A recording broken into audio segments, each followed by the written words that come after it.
Welcome to the Computer Repair Podcast, episode number 264. Catching up with your thoughts. I'm your host, Jeff Halash. This is our live call-in show for computer repair techs. We answer your questions on running your computer repair business. Call-in number is 1-888-697-0162. The Computer Repair Podcast is brought to you by Kabuto, the lightweight RMM solution created for residential MSP businesses. Get your free 30-day trial at repairtechsolutions.com/Kabuto. And also by the all-new FreshBooks, the simple pain-free invoicing solution for freelancers and small business owners. Try it free at freshbooks.com/Podnutz. Let me introduce my stalwart co-host, John Dubinsky. How you doing, John? Man, I'm better than John Wick tonight. Awesome, man. Yeah, the first movie was good. The second one, yeah. Come on. When you kill more than 130 people in a movie, it's all good. We'll go with that. All right, John, why don't you go ahead and kick it off this week and share a tip or tips and stories that we can learn from? Well, I got a list of 4 or 5 here that I'm going to go through quickly, so I'm going to make it a quick tip week. First up on the list is a tip I received from Kevin Berry. He was hot in my inbox before anybody else told me about Inspector from Steve Gibson. If anybody remembers Never 10, that Steve Gibson over at grc.com came off to turn off the Windows 10 update so that you wouldn't be bothered with that. Steve now has a great tool that helps us with the Meltdown and Spectre security issues with processors. So I'll put a link in the show notes and into the chat to talk about Inspector. And if you want to just Google it, it is INSPECTRE, and then it's the first listing in Google, so you'll hit that right away. I'm gonna put another tag into the chat in the show notes that is just an interesting little article that I came about. That is, the title of it is 10 ways that your router is making you less secure, and it talks about common things that we've covered before, like default admin password to log into the router and for SSID. Obvious admin interfaces, but then it starts getting a little bit more into things like how secure is your cloud-based router management if you remote into a router? Is UPnP enabled by default? A couple of the common bugs in WPS or HNAP that are common in a lot of home routers, and talking about the USB port on a router, how that can be used, and about firmware updates and stuff like that. So I thought that was a pretty good article. Easy read, a lot of good information. I'm going to shed a little tear because the rumor is that my friend that I load on a lot of Windows servers just to ease management, a classic shell is dead or might be dead, or at least the primary developer quit. So, shed some tears. I mean, it's not a dramatic event, but I was sad to hear that. And then the last one I'm going to throw out there is a shameless plug. I'll put a link in the show notes, and I'll probably post this on the private group too. One of the nonprofits got a huge grant building a brand new building, so they're closing their 3 little small facilities they have now, which leaves me with a bucket full of open mesh OM2P access points. So I have put them out on eBay, selling them as myself, trying to get a little bit of money back for my nonprofit. Obviously, it's not a grab for money because I'm selling them for $20 a piece. So if you ever wanted to try one or you need some OM2Ps, check the show notes or check the private group. I'll put it in the chat here tonight as well. But that'd help me out and help my little nonprofit out as well. So thank you. Awesome, man. And that sounds really good. So let's go back, and I'm curious about the whole Spectre thing because I had just listened to the podcast with Steve Gibson. And it sounds like there may or may not be things that can be done. And this is something that's been around for well over 20 years. And they're not sure exactly how detrimental it's going to be to the end user. Yeah, I still don't think that's clear. And I still don't think at least any of the fixes that we've gotten so far or that have been pushed by manufacturers, it seems like there was let me digress. It seems like everybody trying to jump on the bandwagon to get this thing quote unquote fixed really quick. Microsoft, AV vendors, firmware manufacturers, all that kind of fun stuff. And when I say fix, it was more like to put the duct tape on it, just to maybe mitigate or try to mitigate as much as possible. I was listening to another podcast, and it was funny, defensive security podcast, and they came up with the idea that maybe they released or notified everybody on the 9th so that all the IT guys could have the Christmas holiday off, right after the New Year. So I thought that was pretty funny. But I think there's going to be a lot of things coming. A couple of the guys I work with that do a lot of the same Dell equipment I do, Dell has now released a list of computers that they're actually going to patch, meaning firmware patch, BIOS patch, to fix this problem. So that eliminates a big chunk of equipment that you might want to sell or not resell refurbed anymore. But I'm with you. From listening to Steve, what I would suggest is probably a trusted resource on this. It's not definitive exactly what's going to be exposed, how it's going to be exposed, what needs to be done to get that information. Do you need to be in front of the machine? Do you just need to get software on the machine? What kind of timing and what kind of information are you going to get? Is it a mass attack, or would it only be good if you were trying to target one individual? All that stuff, I think, is what you're bringing up, Jeff. Yeah, it sounds to me like it's going to be random bits of information. Now, if you're targeted, obviously they would know maybe who the computer is attached to. If they're just going out there and scrubbing the net and getting this information, it's a bunch of gobbledygook that maybe there's a needle in a haystack somewhere that's going to be worth something, but it sounds like it's going to be so hard to actually use. Now, obviously things moving forward will obviously get fixed from this, but I think we're going to have the same thing 20 years down the road. We're going to have something else. They go, oh yeah, by the way, this has been written in there for 20 years. And my understanding is all this stuff was to actually help make the processors faster or seem faster by a sort of caching in the system. Yes. Read ahead, the guess that every processor makes to try to move faster is my understanding of what it's reading. Well, basically, to come back to the initial question, Steve's tool kind of looks at your processor and says, versus the scripts that we talked about last week. Was it last week when we brought those up? I believe it was. Instead of having to try to run those scripts or run some other third-party tools that provide no good information, in Steve's fashion, in 120K or whatever it is, he brings up a nice interface and says, you're vulnerable? What's your performance hit going to be? And then literally, in simple terms, describes exactly what's happening with your hardware. So, it's a tough tool to beat. That's very cool. And I know we talked about that on his podcast too, of making it more simplified than the information that other people were making scripts for, that this were basically, it was a bunch of information, but it was very hard to parse. Yeah, it's not very clear. And, it's kind of like the podcast that, Steve does. He kind of simplifies really complex topics, even though when he simplifies them, they're still pretty damn complex. Exactly. But, to your point about where the big issue is, I do think, and what I'm reading and hearing from other guys, the big issue might be on cloud-hosted systems, meaning server farms, large server, where you might have multiple sets of data, in that kind of infrastructure. That might be the bigger thing than the individual's PC. Well, what would this mean for something like a server farm that backs up? Jeff, quite frankly, I'm not that smart. I'm just curious. That's the information I'm trying to get from guys that are smarter than me.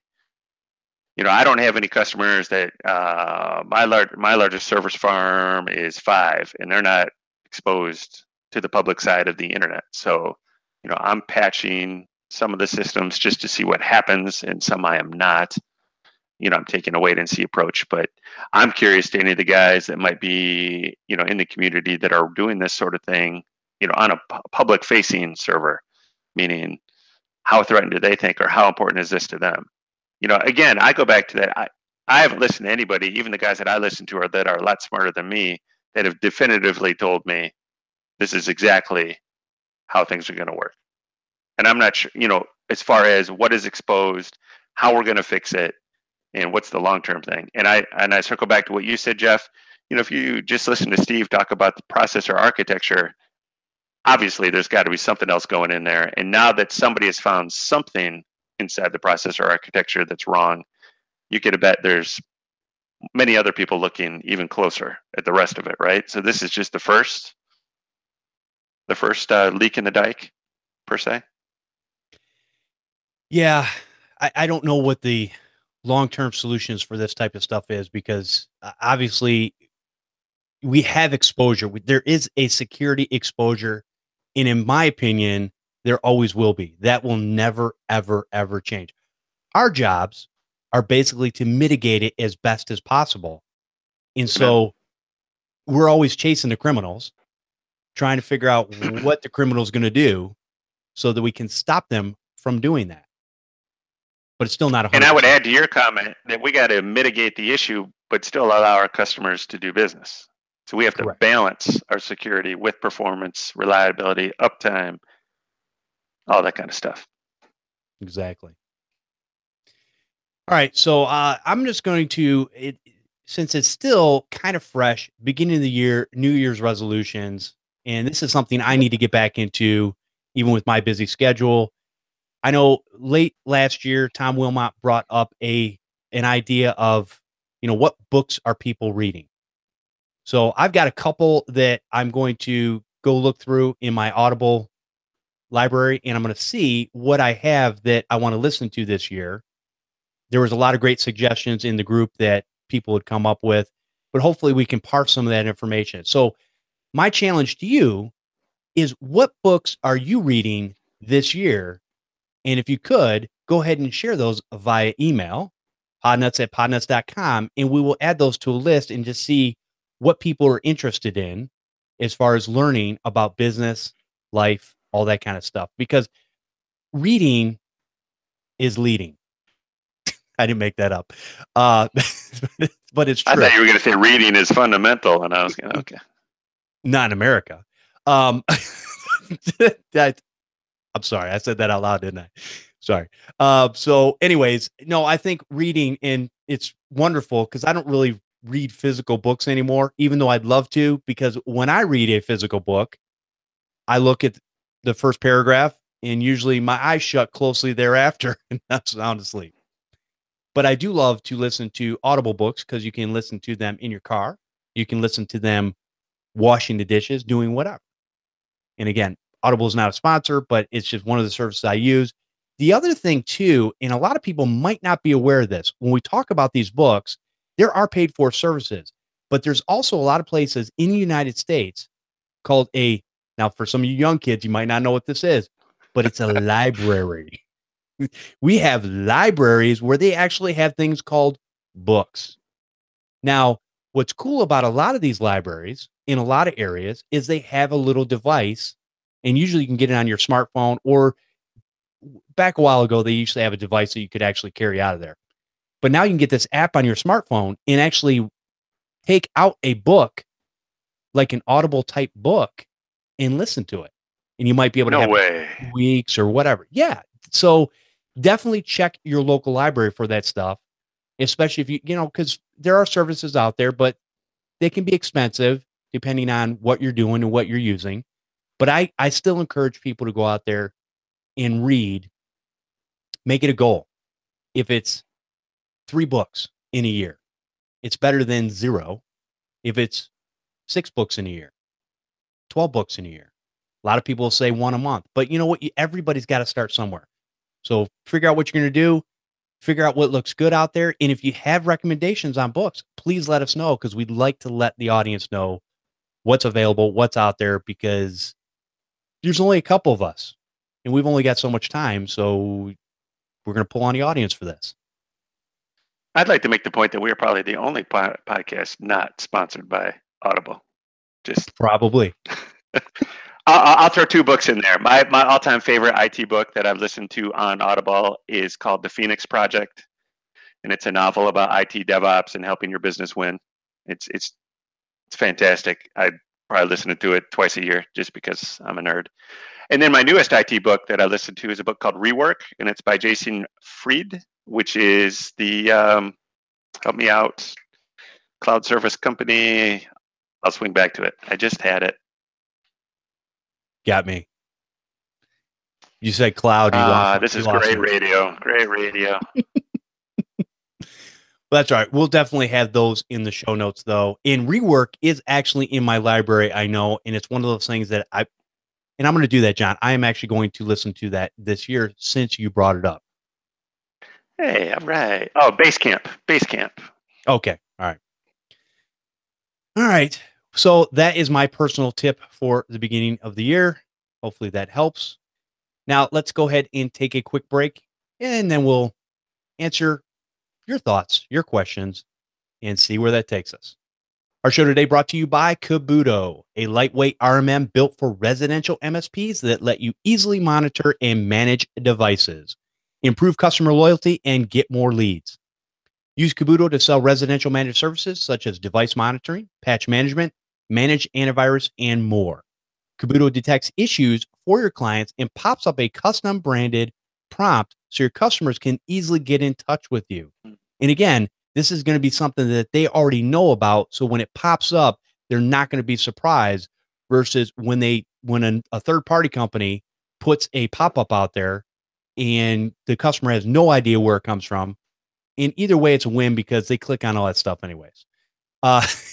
But you can easily manage your clients using the Kabuto online dashboard and add upgrades like manage antivirus and monitoring to clients' accounts. Want to give them that little bit extra protection and actually charge them for it and make a residual income? This is a way to do it. New to Kabuto is the ability to remotely access and control client devices with their latest module called Kabuto Live. The new module allows you to seamlessly transition from seeing a client's request for help to launching a remote session and providing solutions.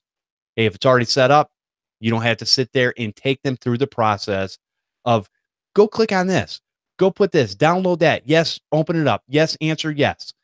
And this is just seamless. You basically press a button and boom, you are on that client's computer immediately. Kabuto also integrates with various CRMs and PSAs to streamline your workflow.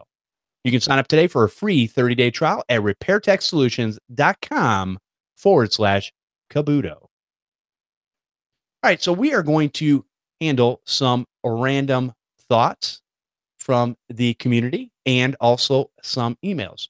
John, where do you want to start? Well, I got a little message from Kyle Kenyon. He also posted it on the Podnutz group about sales tax and Amazon. So if you have a reseller certificate, you can sign up to be tax exempt in Amazon. There's another tip. I didn't know if anybody doesn't know that. But the problem is then if you use the same account for work and business, everything you put in your cart by default will usually be tax exempt. Now, Kyle and I kind of worked on this and we posted on it. And obviously you can uncheck individual items in your cart to remove the tax exemption. But neither one of us could find a way to say, okay, make my account not tax exempt except when I turn it on within the Amazon platform once you become tax exempt. So shout out to everybody that might have a fix for that or know how to do that. What I've done is I actually have an Amazon business account and an Amazon personal account. So that's how I use Amazon for my business. Now, that never gets confusing for you? No. The nice thing about an Amazon business account, or the main thing that I like about it, and it's kind of stupid, is you can use PO numbers when you order to delineate your orders by PO. Oh, very nice. Okay. So that's the one nice thing. If you say again, PO stands for purchase order. Okay, thank you. Or an identification number on the order, so you can kind of assign it to a particular client or say, yes, I get it.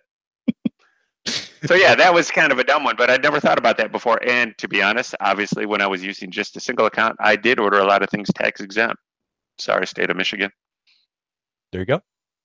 Well, that's the part of owning a business, right? You have those options. Right. Very cool. All right. You want to go into an email? Yeah, let's do that. The one about the Google training. Okay. So this came from Door to Door Geek. He sent me an email earlier this week, and he said, "Hey, check this out." And basically, it's on Grow with Google, and it's a new pathway to roles in IT support. And this is basically a Google IT support professional certificate. The launchpad to a career in IT, this program is designed to take the beginner learners to job readiness in 8 to 12 months. John, are we ever ready for this job?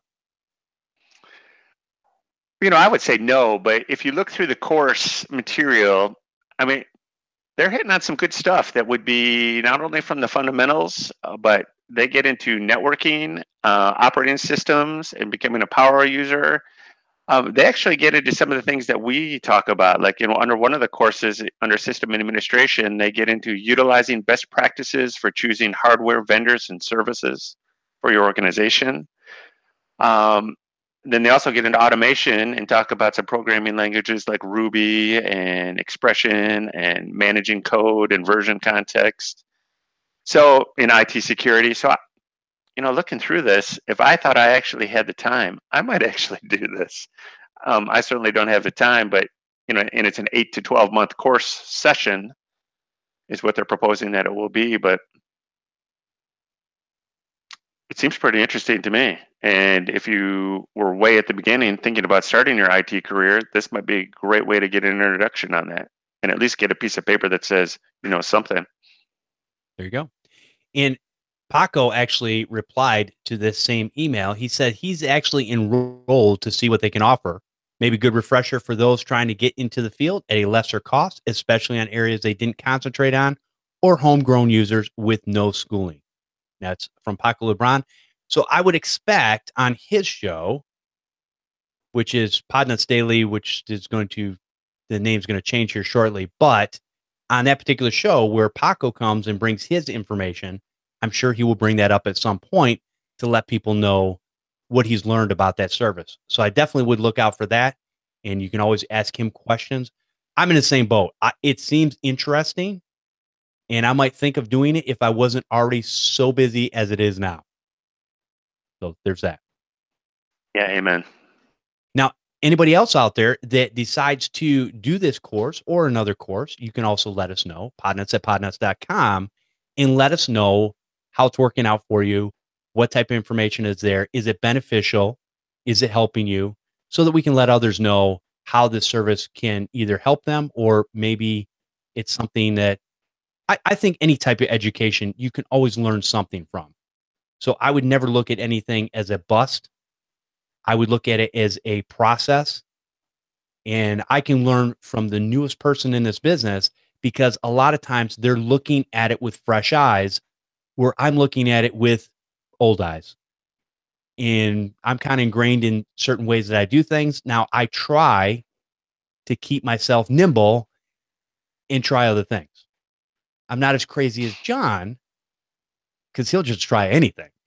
But I do try to basically learn from other people and implement those things that make sense for my business. Hey, all you can do is try. Either it's going to work or not. In my opinion, no harm or foul either way. It's a win-win situation because you either learned it's not good for you or you learned that it's going to work for you. Either way, you've learned something. Well, people are probably tired of me saying it, but the only thing I'm sure of is I don't know everything, and jumping into stuff like that is the way you learn new things. So, absolutely. I didn't see. I thought I saw it touted that it was free. Is that free? You know what? I didn't actually look at the course, but we will definitely come back with that information. I don't know if it's free or not. It seemed like it was. I didn't really see any cost attached to it, but we'll have a couple links in the show notes that you definitely can go and check it out and see what it's all about.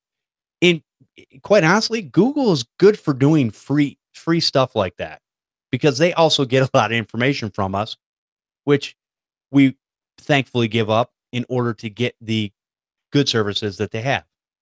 Now, the unfortunate part is if you are going to think about something like this and it's either free or low cost, I would jump on it right away because it might be something that might not last forever. So definitely don't procrastinate on something like that. Well, plus obviously Google has a vested interest of creating and developing new technical talent. So, well, I mean, John, come on. Everybody knows the IT business is dead, right? well, yeah, Yeah, that's true. I forgot about that. Everybody who doesn't know what they're talking about. So yeah, it is what it is. All right, John, what else you got for us? What's another random thought? Well, we can go back and review what Bradford Torrey posted and sent that email about storage on servers. I'm going to read that, and we'll start on that. Let's go. All right, so everybody knows Bradford, Mr. Torrey, the man over in California. He has a question he posted via email, and he posted it into the Computer Repair Podcast group on Facebook that you should all be a part of. Brad says, I need to have a folder for my Windows server. Oh, this is the wrong one. This is great radio. Do you have it in front of you? No, I don't. I know what you're talking about. He basically was talking about in-house servers. What do you do for your own internal storage of digital files? Something along those lines, right? And so, right. Yeah, and his claim was, go ahead. Well, I was going to say the other one was talking about basically a mapping. He was having a problem with a mapping of a file folder I think at a particular client. But he wanted to sync some data. Yes. At the other client. But as far as because a lot of times digital files are great to have, but here's the problem. Digital files are basically, you can have as much as you want, and some of us are digital hoarders. And so we hold on to every absolute single file that we think we might use. The problem is then we don't know where to find anything. Or you have several systems that you basically will back this same file on. So maybe you have a bench system where you have your tools, but then maybe you have your personal system where you have those same set of tools and you're trying to keep everything updated. And it becomes this great big monster that all of a sudden you don't know where everything's at. You don't know what's updated. You don't know what you're going to do for your own internal structure, whether it's getting an ISO, whether it's getting tools that you use on a USB stick, updating that or whatever. And I don't know about you, John, but I've tried several things over the years where I used to take external hard drives and USB sticks. Now, it's easier on an external hard drive. The problem is when you're updating on an external hard drive, in my opinion, sometimes the information will get corrupt on one tool or another. And on a USB key, they bork themselves like 9 times out of 10. They're horrible for updating from what I've seen. And this is not just from one USB key. This is from many. So when I update my files now on my bench machine, I make sure it's in a folder that's the same thing that I put on my USB keys. I update everything there, and then I drag and drop it to the USB key or to an external drive. And it just makes it, because I've never had problems doing it that way. How about you, John? I've used a similar system to you and probably several others. Now that I've been doing this over 20 years, I've finally think I found the way I want to do it. And it's probably one of the main reasons I use the Tech Tool Store from Carafred, our UVK friend. So basically, those that you don't know, the Tech Tool Store is a tool, much like GE Geek, that comes pre-programmed with the ability to check a box and download over 500 different useful applications that we use. The greatest thing about it is that you can add tools to it that aren't listed and automatically keep those up to date to the latest versions. So for example, not included in that list of 500 plus tools is the Dell Optiplex or the Dell update tool that I use to update my Optiplex desktops. So this tool will automatically go out and get the latest BIOS version, video driver, and all that for all the business class PCs. Well, that tool itself obviously gets upgraded by Dell once in a while. So all I have to do in the Tech Tool Store is give it the random address in the Tech Tool Store to where that download always is. And then when I click the button, it always has the latest version. And if the version has changed, it will go out and download the updated version. So and what I like about that is I spend a little bit of time at the beginning programming that in, very easy to do. And then I'm done. I don't have to monitor, maintain. My tool list is always up to date. When I update it and I click the big button in Tech Tool Store that says check for updates, it just goes out and updates everything. Very nice. That sounds And then really, what I really do good. is I just keep a copy of that somewhere else. So obviously that's riding around on my USB stick. Obviously that's somewhere in the web where I have a link to it that I can get to it if I'm at a customer site, and then I also place that directory or that folder individually on a lot of the customer PCs I work on. The other thing I really like about it is if I'm going to remotely work on a PC, I don't have to transfer a lot of tools over to that PC. I just transfer over Tech Tool Store that has all my updated information on it, and then click update when it's over there. So it's using the customer's bandwidth and the customer's much faster connection instead of trying to do it over the remote connection to get all the tools I might need. So I find that very handy. So as far as the tools syncing and the tool transfer, I definitely use that. The home base for all that would be Google G Suite or Google Drive. Okay. No on-prem server for me. Gotcha. And I think, and I've tried different things and trying to keep up with things. Same thing, GE Geek toolkit I've used for a while, and he does basically if you send him a donation, you can have access to it. And here within the next few months, he's going to come up with some easier ways to get the information than what he's been doing in the past. He's been using Kettering to download the files. Well, whenever there's an update or things change or things are deprecated and you can't get to those tools anymore, it's not always a seamless change, but he's working and building from the ground up this whole kind of same thing, John, basically a tool store that you can get all this information from. The other thing, It's a horrible complaint about the GE Geek thing. The main thing I don't like about the GE Geek toolkit, it's just so much. I know, too much almost, right? Yeah. And so, and that's the other thing. God bless him. Yeah, and that's the other thing too. He's cut down on a lot of that, which is good because it was getting out of hand. Where it's like I really just need whatever the best tool for doing this particular thing right now. Put that in there. If it changes 6 months down the road, change it out. Whatever. The other thing though is Windows Update Server, WSUS. And I used to do that you can do that inside these tools like GE Geek and all that kind of stuff. And that became harder to maintain because it's such a big file. And a lot of times when I get the tools that I want to use, I want to be able to get those to a USB stick easily and fast. And you can't do that with 32 gigs of information in all your Windows updates. So what I started doing was I do that maybe once a month, and I just do it as a separate download that I keep on my bench computer. And then I can drag and drop it off onto my external hard drive. I don't even try to put that much information on a USB key anymore because, again, I've not had good luck with it transferring without having some sort of corruption or error in the process.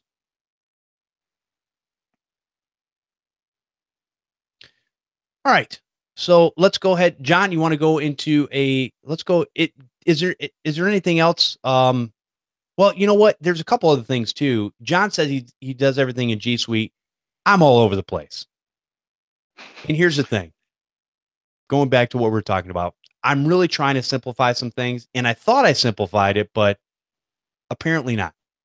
So because I use the Windows system, and because Windows OneDrive works so well across my systems, and it syncs flawlessly, I have no problems.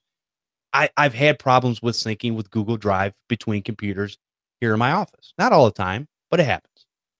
So I use from like my tools and personal items and different things, I will use OneDrive. But then the documentation and things, when I have documents and different things that I'm doing, I use Google Drive for that, and plus my photos and stuff like that for backing up. So it's kind of, I live a little bit in two universes. I try to separate things out to where it makes sense to me. And at the beginning of the year, we talked about how I really cut a lot of things down, got rid of a bunch of extra files that I didn't needed, kept what I needed. Maybe I archived some of the old files so that if I ever needed to go back to them, at least they were there, but I didn't want to have them easily accessible because that just gives me more stuff to search through and figure out what it is I'm actually looking for or what it is I need.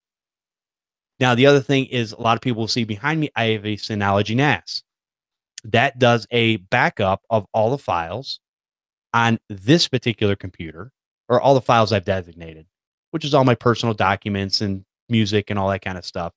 And it works in the background flawlessly. It works great.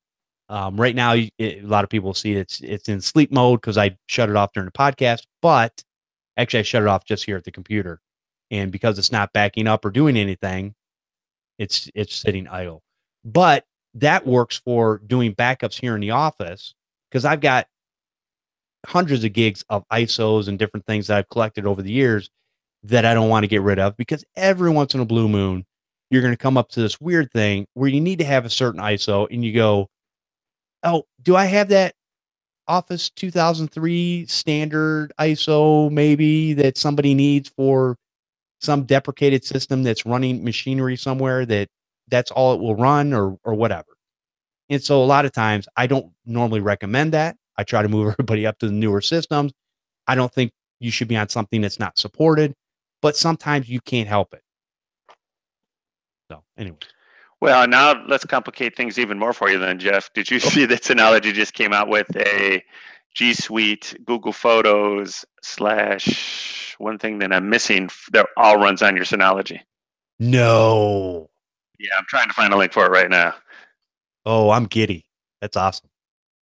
Very cool. Well, in Synology, here's the thing. I love technology. I really do. And I would love to play with technology or have the time to play with technology.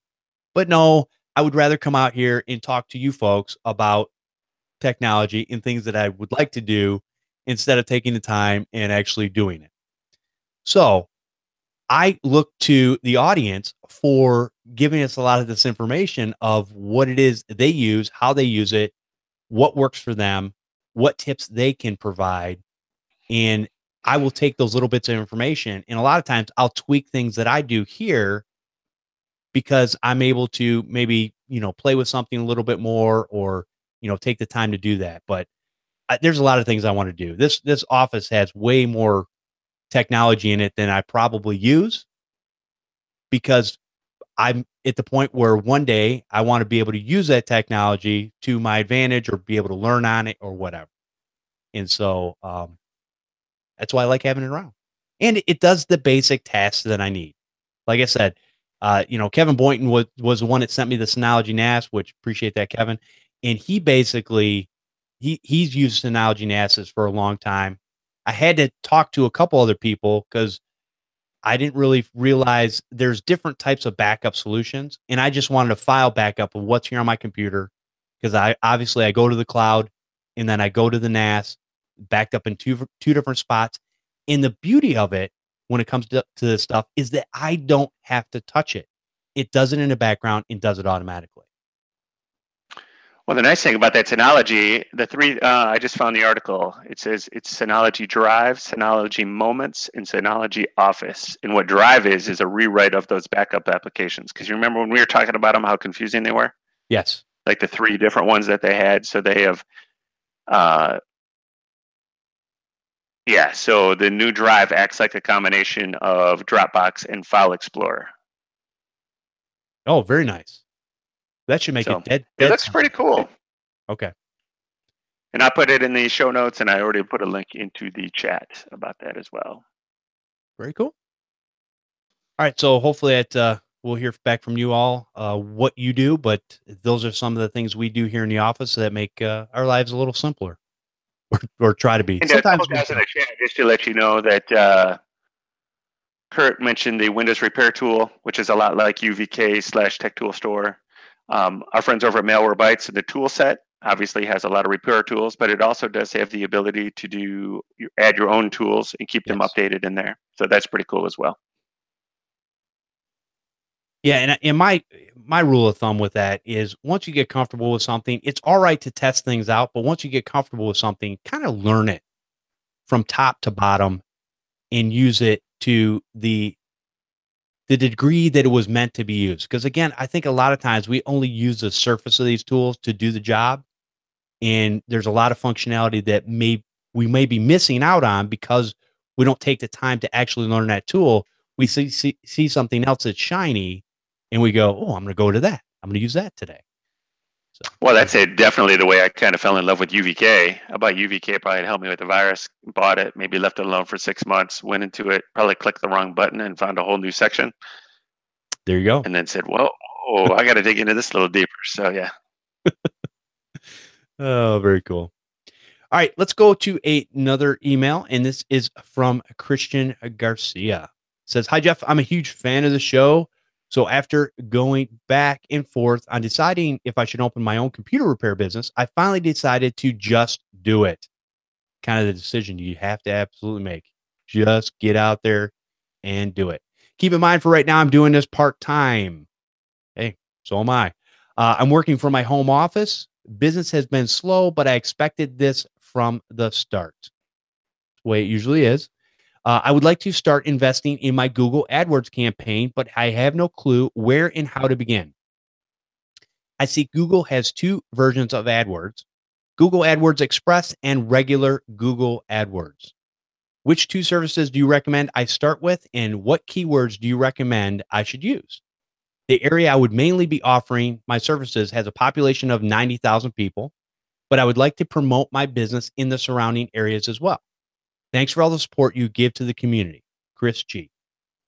All right, so let's deal with a couple things here, and John, chime in when you feel necessary. There's a couple things. A lot of people will, if you have 90,000 people in your area and you want to branch out past that, you got to remember, especially as a part-time business owner, there are only so many hours in the day. And so you're going to be able to need to get to those people. I made this mistake in the beginning. I would travel 45 minutes to get to a customer. And the reality is, it just wasn't worth it. Now, I see this in Google ads all the time, where a company will be all the way across the state, but they promote that they take care of the whole southeastern area of Michigan, which is, as far as where their storefront is at, their storefront's 30 plus miles away. That's just not going to happen for most people. Now, yeah, do they do remote services? Sure, they do. Do they have businesses all over? Sure, they do. And they might have basically employees that can go out to these places. But the reality is, from what I've learned, especially working out of my house, is most people are willing to travel 5 miles or less when they are willing to drop off their computer. And I'm only willing to drive about 6 miles or less to get to somebody's house where it makes sense for me doing it part-time. So that's one thing you have to worry about, or not worry about, but that's one thing you have to concern yourself with and figure out what's going to work best for you. It's not always the greatest thing to advertise far away, because especially if you're using something like Google AdWords, when you do that, you're going to get a lot of clicks, but those people are going to see where you're at and they're like, no. So that's one thing. John, any thoughts on that? Well, I would suggest, since he's just starting out, he's on the right track, because I would put the number one thing on the list to do when starting the business is get some clients. And I would suggest, at least from you talking to me, although I've never done it, AdWords would be a great way to start, especially in the residential section. And yes, beautifully, as I've worked with other clients on it, is to narrow that area. Yeah. Especially if you're going to be in the vehicle, because that's a big thing that we all forget usually when we're starting out, is driving that vehicle and the time you spend on it is a huge cost. Not just the gas, but just that time you're losing that you can't build doing something else. So yeah, wise words, Jeff. Well, and here's the other thing too, because I know this was brought up in the group, and I'll go ahead and address this. And it might have been by Chris himself, but basically, you have if you've got people out there that are going on site, a lot of times we charge an hourly rate, and what a lot of people forget, people do it all different kinds of ways. Some people will charge a trip charge. Some people will charge a flat rate. Some people will charge however. Now, here's what I do, and here's what you should do, and here's why I keep my area close to me. I want personalized customers that are going to be close to my area, but here's a benefit of that. When I go on site, my clock starts when I turn the ignition on in my car. And my clock does not stop until I get back into the garage and turn that ignition key off. So and a lot of people go, oh, you can't charge for travel time. Oh, yes, you can. And you should. Because again, like John just said, that is your time. That is unbillable time in the car. And that is another reason why I don't travel that far. It would make sense for a customer. Hey, I'm coming out. It's probably, most things are going to be 2 hours minimum. You're not usually going to do an on-site for an hour or less. That just normally doesn't happen because you always get more questions. You get asked more things. And so you've got to look at it that way, time. And so if you're billing for that whole amount of time, from the time you get into the car to the time you get out of the car, once you're back at home, that's your hourly rate. And then you can base it on whatever you feel. Now, a lot of people will, maybe their hourly rate is higher. And maybe they charge a trip charge past a certain amount. I know a lot of people out there still do free pickups and drop-offs. I used to do that. And then I was looking at not what I was making, because here's the mistake. It's not what I was making. It's what I was keeping after everything was said and done. And when I looked at it, I could have went to McDonald's and made more money. That's all I'm saying. And not a lot of people will take the time and effort. When I did the math, my jaw hit the ground and I go, this is nuts. I'm going to go, you know what? I can go play video games for free and be much happier than making $10 an hour. So you got to watch all that stuff. And again, a lot of us don't want to be honest. We don't want to look at what time we're spending and what we're actually getting out of it. Like I told Chris last week, is a lot of us will fluff the time we put into something. You can have the best apps in the world. You could have a pocket stopwatch that you keep on you all the time. And I can almost guarantee you 100% of the time, you're not going to click that thing every time you need to click it. Because number one, it's a pain. And number two, you still have to document it. And if you're not doing either one of those things, you're not getting a true accurate time. So it's what they say, the devil's in the details. Absolutely. All right. So as far as Google AdWords or AdWords Express, I have never used AdWords Express. I've only used Google AdWords. And one day down the road, I have a hope of basically writing something or putting a video together of showing people how to set this up. Because actually this year, I'm going to turn my Google AdWords back on. I know. And so I've got to go through and do some, re-education on my part, relearn some things. But my understanding, the difference between the two, Google AdWords or Google AdWords Express, is you have more control with Google AdWords. And I think you need to have as much control as possible, especially if you're niching down to a certain area that you're going to service. Because if you don't, this wild animal can get out from underneath you very, very quickly. And I'll give you an example.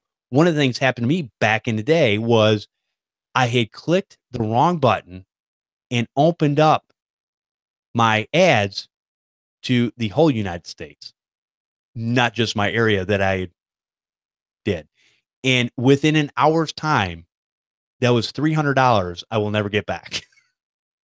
And fortunately, I just happened to go in and because when you first set Google AdWords up, it's going to take a little bit more time than what you think.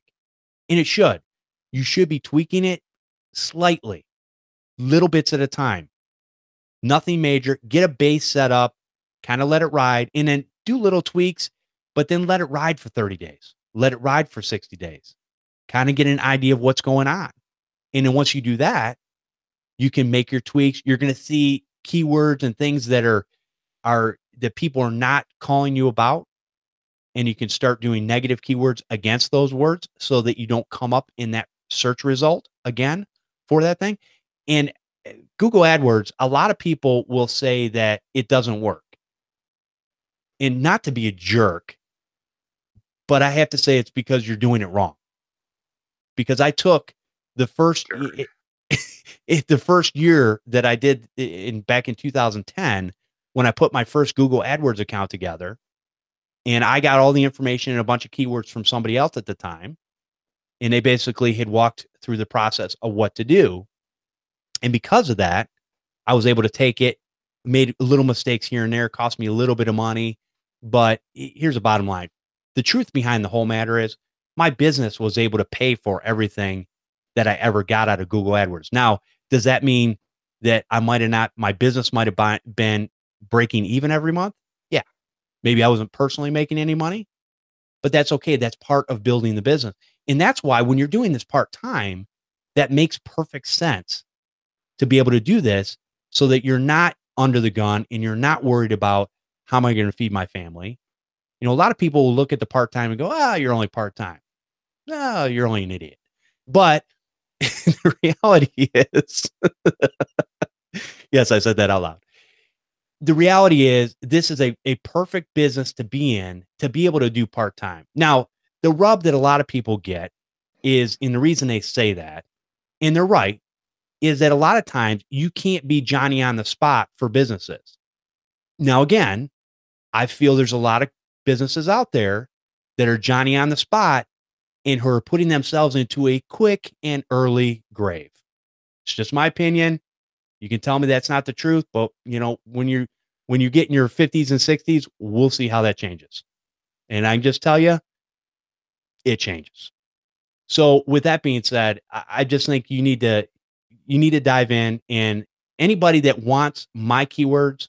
Now, the last time I've updated them was the end of 2016, but they're still current. I have negative keywords that I was getting tagged on for things I don't do, like phone repair, tablet repair, because I was getting calls from those. And so I even in 2016, I even had to do a few tweaks in order to make my system work better.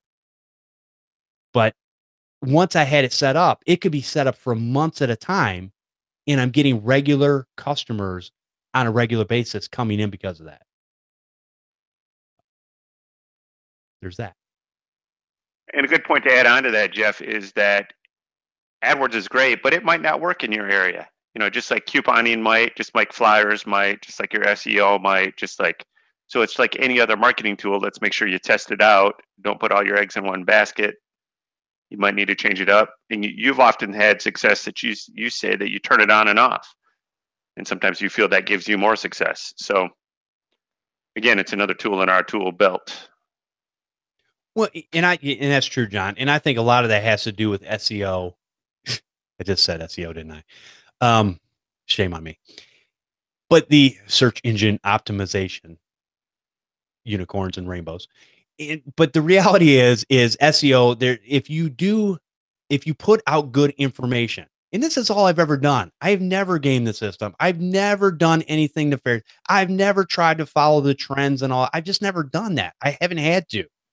And so, and I live in an area, a 36 square mile radius area in a city where there's 93,000 people. Now, if you're in a more rural area, maybe you got to spread out a little bit, and that's understandable. That's just, you know, that's kind of the way it is. You live in a rural area. You might have to go a little bit farther, but it doesn't What kind of area, Jeff? A rural. Sorry. Just rolls off the tongue, doesn't it? Rural. Rural. Sound like a monster. It's great radio. Yeah. So anyways, but those are some things to think about. And I believe it doesn't matter what area you're from. I'm one of those. I believe you can tweak it to work for you. There are a lot of people that say, oh, here's another example. A lot of people say, oh, in my area, I've got to spend $6 a click. Again, you're doing it wrong.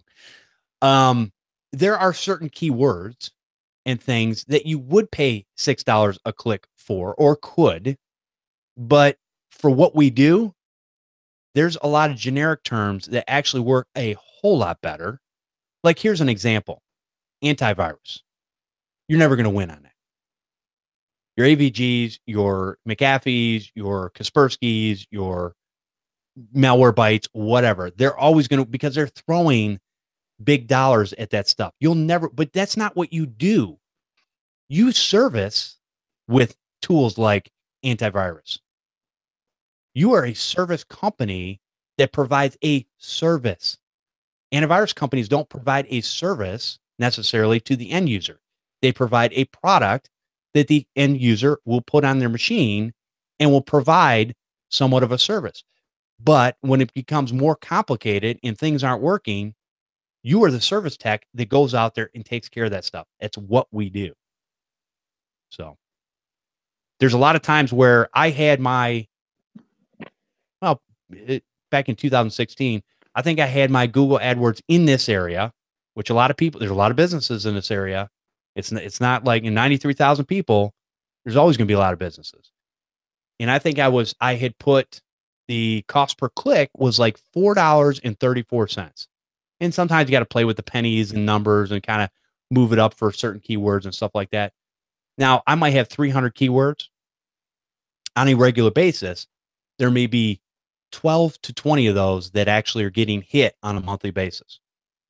And again, you can put as much towards that as you want. But here's the reality. Even though I put my cost per click up to $4.34, my average was about $2.63. Now, over time, the cost to get a customer, and here's where a lot of people lose it. And it's mostly because they don't charge enough. Your cost of acquisition, again, I hate these terms, but the cost of acquiring a customer is about, for me, using Google AdWords, was about $20. Now, if you think about it, you market to that customer, even if they come back every year, get a couple things done, and they become part of your customer list in your area, you become the trusted technician, they'll come back to you. And if they're not loyal, you didn't have them as a customer anyways. It doesn't matter. But a lot of times people will call you. Sometimes people will call you back years. I've had people call me 7 years later from a place I don't even live anymore. And they found me online, called me, and I'm like, no, I'm sorry. I don't do that area anymore. I had to let it go. Now, some people have moved away and I've been able to do remote sessions. Not all the time, but sometimes I'll do that. So, but I try to keep everything as local as possible. All right, John, what else do you have? Well, I just want to swing back and make sure that we got the numbers straight on John Wick. In the first movie, all right, he killed 84 people. In the second movie, he killed 128. So it's almost 50% better, Jeff. 50% more deaths equals better. That's just so messed up in so many ways. I don't even. And I'm going to put it in the show notes in the chat. I thought it was funny. Awesome. That is funny. That's very cool. All right. So I do want to roll back to one of our sponsors, FreshBooks. Okay. You're not a FreshBooks user, but I would put a shout out to anybody in the chat or that's listening and maybe join the show next week in the chat. I use QuickBooks Online. And this is the one thing I've never looked at and never stepped out of the QuickBooks world. I'd love to hear from guys that have used QuickBooks either on-prem or online and have switched to somebody else and found it, what's the word I'm looking for? Eye-opening, enlightening, that they never knew what they were missing. So there's my little shout out for the week. Okay. Very good. Now, as far as your scenario of what you use, John, you use G Suite, obviously. So you have all the tools there. You use QuickBooks Online, correct? QuickBooks, yep. And what else? What are the other two tools that you're using? Oh, you use your RMM tool. I use Ninja. Right. So you got Ninja. And then there was one more. Malwarebytes. And Malwarebytes. Okay. And then I also find myself in the CloudTrack console, which is OpenMesh. I find myself in the Arachnus console. The Oversee, right? Which is ILA, SnapAV, networking gear. Those are probably the primary. So maybe that actually might be an interesting show if we wanted to talk about that. All those great single panes of glass that we look at every day. So if I listed mine off really quick, I'm in CloudTrack, I'm in IL8, which is my Arachnus products. I'm in my Calyptix, which is my UTM vendor. I'm in Ninja. I'm in Cloudberry.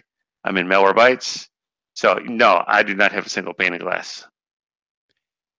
Does anybody really have a single pane of glass?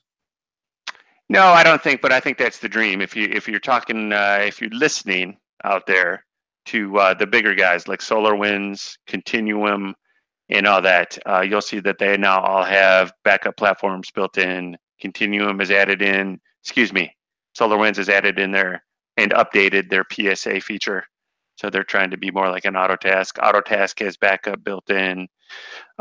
Continuum tries to take care of everything for you with their NOC or network on call services operations center. So they'll handle certain problems for you so that you don't have to handle them. And they'll do that with their BDR or disaster recovery platform software as well. So it's just kind of interesting to see how these RMMs are trying to become more integrated and maybe even work more as a employee in your business. So like maybe they're monitoring, managing, and fixing some of your backup things so that you don't have to. So you can stay, what do they say, more working on your business or in your business. Right. Yeah, that's a real good point of where a lot of people are as far as their businesses. I know one of the things that I've done, speaking of all the different panes of glass, is I have a secondary computer that sits here. It's a little Intel Nook. And so what I've done here in the past couple of days, I've set up a browser. I would have thought I probably should have done this before. I just never thought about it. I do a lot of things on my main computer, but now I'm trying to separate things out a little bit to have things running in the background, ready to look at a moment's notice. And so I will set up my browser for all those different panes of glass in my secondary computer, which just sits on a 24-inch monitor and runs all day long so that I can look at those things. And when things pop up, I can see them on the fly, maybe a little quicker, deal with them when I need to. It gives me a reminder because it's out there. See, a lot of people will take an RMM tool, and I'm probably even guilty of this too, and maybe not checking it all the time. Maybe you have your alerts set up to come to email, and that's fine. But maybe there's little things that you want a little heads up. Oh, wait, what's going on over here? We've got a lot of bandwidth usage going on. We've got whatever. And some things that are out of the ordinary that maybe you might not have something set up that's going to email you and let you know what's going on. You can, because in not only that, sometimes, John, tell me if I'm wrong, sometimes those things do not work the way that we would like them to work. In other words, they will give us way more emails talking about stupid things that we didn't really want to know, even though we thought we wanted to know, because that's how we set it up to alert us when those things go off. Right. I agree 100%. Okay. Sometimes it's just noise. And if you get too much noise, then you either become disinterested or, I'm going to even circle back. Your system should be able to give you the information that you need, what you need, when you need it, and give you an easy way to react to it. That's the reason we pay for those things. Everything we pay for should be saving us time and making us more productive, not creating more work for us, in my opinion. Now, John, one of the things I know that you do, you obviously are sitting at a computer in your office, but that is a laptop computer that you have a dock for, that you dock and run everything through that dock. So when you go out and you need your laptop, you pull your laptop, it's the same computer you're used to using all the time, just in a different form. Correct. Okay. So, and there's a lot to be said for that. It's nice to be able to take everything. I got everything with me all the time, no matter what, whether it's local, in the cloud, all my tools, everything. So yeah, that's why I did that. And that's why I do that. And the other thing John does is anytime you look at the back of his car, it's loaded full of crap. It's stuff everywhere. Sometimes empty boxes, but it's loaded with the stuff that loaded full of crap does not really paint a good picture. Maybe stuffed full of stuff would be a little bit better. And believe it or not, over the years, that has become a much lighter load than it started at. So wow. Usually, if we're going anywhere, John, basically we have to unload his vehicle first before we can go anywhere. Well, we just talked about travel time. I'd rather have it with me than have to drive back later. I'm with you there, and that's good. And surprisingly enough, now, John, have you ever ran into any problems living in the state of Michigan, especially with as cold as it gets? Do you rotate the stock that you keep in there depending on the season? I do not. But over the years, I've planned for what I carry in there not to be weather, too hot, too cold. I don't leave anything in there that I feel couldn't make it over in the hull of a transport ship from China to here. if you know But what I that's mean. pretty much everything, right? Well, Everything yeah. gets shipped that way. So Or planes, whatever, trains, and if it's an automobiles. right, or if it's an electronic device, obviously you got to let it warm up to room temperature and take some precautions before you fire it up. And even now in Michigan, that's a big deal if you're just transporting PCs from your office to a customer site. If they're going to sit in your car for half the day before you get to where you're going, and it's 13 degrees, it's probably not super wise to run it in and turn it on and fire it up. Right. That's a good point. And I think a lot of times you probably do this with packages that come into your house, but I know there's certain electronics that I get that you get super excited about. Oh, I got this. I'm gonna go set it up. And you're like, no, I'm gonna go take the box. I'm gonna put it in my office. I'm gonna let it sit in my office for a couple hours before I actually pull it out and touch it and do anything with it. Let it warm up to room temperature. And that way I'm gonna avoid a lot less problems. Well, those of us with glasses know exactly what's happening on the inside of that box that we can't see. Yes, exactly. A lot of condensation I have going on. another email that I'd like to read. Go for it. And this one's from John Dubinsky, and he writes,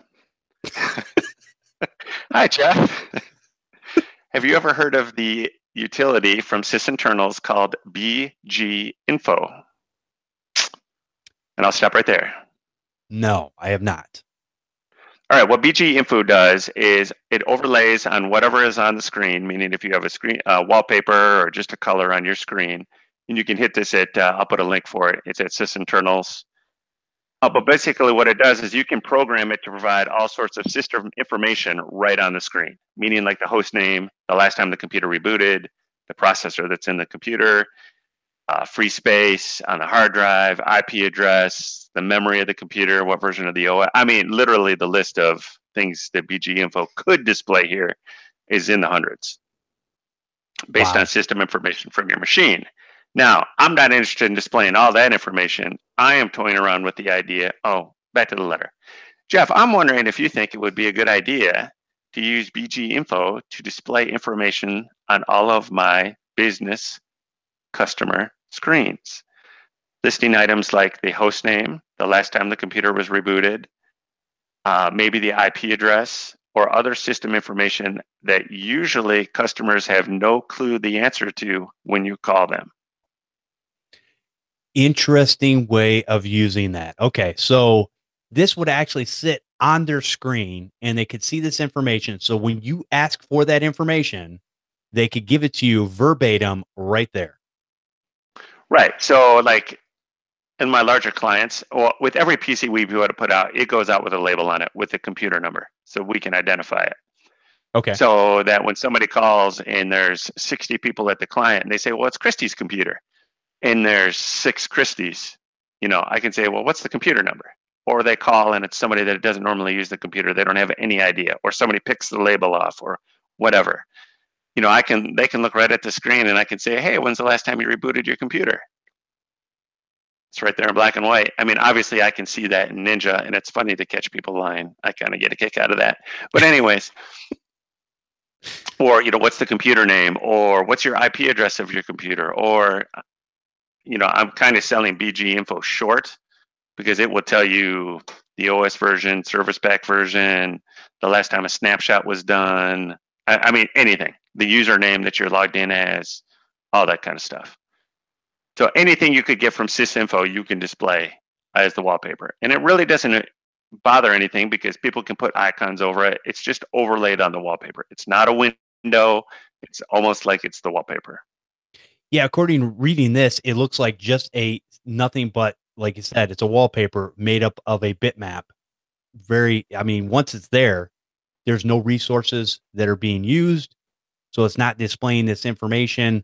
It's not updating this information. It's just there.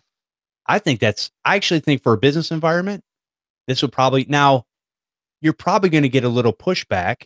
But again, at the same time, our job is to help the customer be taken care of with their IT needs. And if this helps us solve the problem faster, they can get back to work faster. So I could see the complaints. I mean, and what I would use BG Info is there's an example on the link I put in the show notes and in the chat of some information that they have on the screen. I don't think I would include that information. I would do like maybe 4 lines, just the pertinent stuff that I would want to know. Right. or that I would ask the customer to tell me that they usually can never tell you. I like it. I think it's a good idea. And you can probably, I wonder, have you played with it as far as can you change the size of it? Yes. So you can make it like where it just sat up in the upper right hand corner, maybe 4 icons big, like the space of 4 Yes, you icons. can kind of shrink it. If I go in, I'm loading it up on my PC right now. You can change the background, meaning if you wanted, you could make the background a different color of your own, or you can just tell it use the wallpaper settings. Oh, nice. You can tell it the position. And it works in quadrants. You can do the 3 quadrants are on the side or the 3 quadrants in the middle. So you could put it in the upper right hand quadrant, and then you can tell it how wide it can be. I think that'd be perfect. Yeah, as long as you're not like smack dab in the middle of the screen, because I know people would complain about that.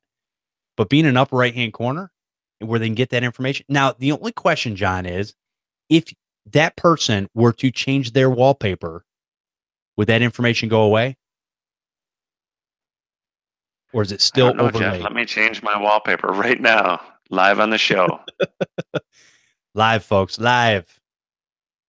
And it's not something you have to see.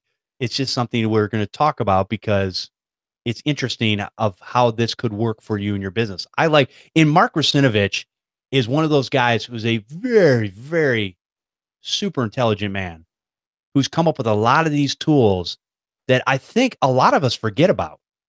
And we go to the new shiny, he has a lot of simplified tools that guess what? They work in Windows. And I've had little to no issues with a lot of his tools. So yeah, definitely we'll have stuff in the show notes, sysinternals, take you there, and you can look at the different things that you can use to mitigate problems on your customers' PCs. So I changed my wallpaper, and it did go away. Okay. Now, what can you lock people out of being able to change your wallpaper? You can. Okay. So maybe there's that. Now, of your customer base. Or what I could do is I could just script it to say apply this every 24 hours. There you go. Or make it come back or something like that. I don't know. Just something I'm toying around with the back of my head. I like it. I think the more information you can have somebody easily give you, if you're not connected straight away to that computer, I think it would be worth it for them to have that information. Very cool. All right, John, we got anything else today? I'm feeling pretty good about it. I think I'm going to go watch John Wick. All right. Yeah, 84 deaths plus 128 deaths. That's a total of, over a couple hundred deaths. That's awesome. Pretty sad, but yeah. Yeah. Like I said, the first movie, I really, actually, the beginning of the second movie was pretty good. And then it just it was out there. Anyways. All right, John. Well, let's go ahead and wrap this up. I don't think we have any phone callers today. And actually, let's take one last opportunity here before we do that. And we never really did go into our phone section, and I apologize about that. And as always, you guys can always call the show when we're live, right around 4. Actually, it'll be around 5 to 5:30 is when we usually open up the phone lines. And you can definitely get a hold of us there. Number, program it in your phone when you're on the fly, you're working, doing whatever. You got a quick question. You got 1-888-697-0162 is the number. So definitely program that in your phone. You can call that anytime. Even if we're not here, you can leave a voicemail and we will play it on the show. Actually, we've got a voicemail that's going to be coming up here in the next couple of weeks. Let's see. So if you are getting something out of this show and you appreciate what we're doing here, then I encourage you to go and support this show by going to patreon.com/computer repair podcast. Real simple to find. I want to thank our newest Patreon supporters. We have Matt Ingram, Chad Davis, Carl Hamilton, and Wayne Chapman. And I want to thank all of our Patreon supporters for your continued support. And what this gives you is it makes you eligible to get into the secret computer repair podcast Facebook group, where you can do a couple things. You can get information on your business, ask questions. You can also, if you have a desire to contribute to the show as far as giving information of what you would like to hear about, subjects you would love to be talked about, that is the place where we can do this. So it's a win-win situation all around. It's for the podcast, but it's also for helping the computer repair business owner in how they run their business or things they run into. And it doesn't matter. I've seen people with well over 20 years experience come into these forums and ask questions because maybe they've never seen it like this before, or this is something that's just brand new that's bitten them. And the power of the people is that you can get information that will help mitigate the problem that much quicker. Google back in the day used to be a phenomenal resource for this type of stuff. And we used to call it Google Foo. The reality is nowadays, Google, there's so much information out there. It is very hard to parse through all the information to get exactly what it is that you need. So with that being said, a lot of times it's easier to get it from other people who have gone through the problem before you. And this all works full circle because sometimes other people run into a problem and they get information from you. It's a win-win situation. All right, John. I'm really enjoying the Facebook group. I wish we're gonna have to make sure those 3 new guys are on there. 3 new people, I should say. I've added 2 because they did send me their information. And again, once you sign up for the Patreon page and you pledge your pledge to the show, and it's $1 episode, $4 a month. If we do more episodes, I don't do any more than that. I only do the four main episodes that we do every live show Sunday. And if you have not given me your information, definitely send that along to podnutz@podnutz.com and get us that info with your Facebook email, because that a lot of times what I've learned is different from the one that maybe you use for Patreon. So if you haven't been added yet, got to get me that information. Takes 2 seconds. I will add you straight away, get you in that group, and get everything going. John, give us one parting thought and let people know where they can find you, man. Find me on the Facebook group or mavengroup.net. Awesome. All right, come join us live for the Computer Repair Podcast every Sunday at 4 p.m. Eastern over at podnutz.com/Computer Repair Podcast live. That's a mouthful. Join in on the conversation by calling in live and hanging out in the chat room. Get a lot of information in the chat room, a lot of people talking back and forth and learning as we are talking. You can also send an email to podnutz@podnutz.com or leave a voicemail at 1-888-697-0162. We have audio available over at podnutz.com or subscribe using your favorite podcatcher. You can be notified when the show is live by subscribing to our YouTube channel, Computer Repair Podcast. I want to thank everyone for listening and subscribing to the show. We'll see you next time on Podnutz to get the Computer Repair Podcast. That's a full mouthful as I trip over my tongue. All right, everyone have a great week. We'll see you next week. Thanks, all.